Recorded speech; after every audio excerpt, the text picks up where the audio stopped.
Ladies and gentlemen, welcome to the floor of the House of Representatives. This is your state representative, Kerry Condotta, with an update for this week. Well, it's still quiet here, but it won't be for long. The floor action will start. The bills are moving to the floor out of committee. We are executing bills every day now. We call it executing when we move them from the committee to the floor, and that is starting to happen. So the cutoff for bills out of the House committees is on the 17th. That's not that far away. It's amazing how fast time travels when you're here, even in a long session.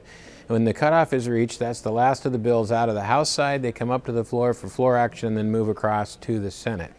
What's unusual about this session over many other sessions is that the volume of bills is very low that's coming through committees, and the fact is there will be less floor action than we've seen in many years. Reason being is there is no money available in the budget, so the fact is there are no new programs.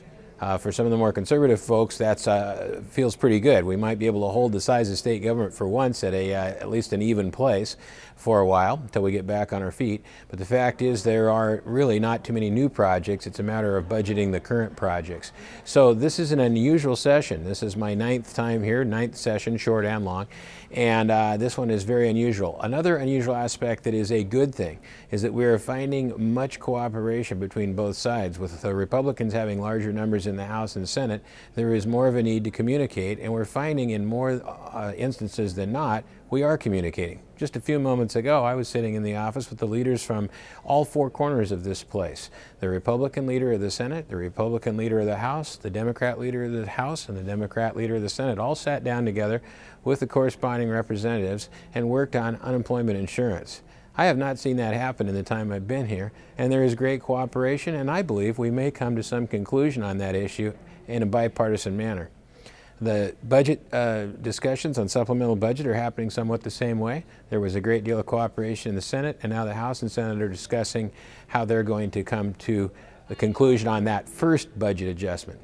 Of course, the more difficult task is coming to us, and that's the full budget for 11 and 13, the next 2 years, with about a structural deficit, $4.5 billion in structural deficit. That may be not quite as easy, but I'm hoping that the concept of us all working together sticks. It's not what we expected coming in here, but it's what's happening, and actually it's a pretty good thing. I tend to find that when both sides work together, we get a pretty good product out of this, and it's not always compromise. Sometimes both sides get what they want, just a different road to get there. So we'll keep you posted from week to week, but right now, this is the least contentious, the most agreeable session I've seen since I've been in office, and I find that pretty comforting. And I'm happy to be in the middle of one of the largest negotiations, the unemployment insurance negotiation, which potentially will provide more money to everyone and less taxes for business. We'll check in next week and see how it's going. Thanks. This is Kerry Condotta.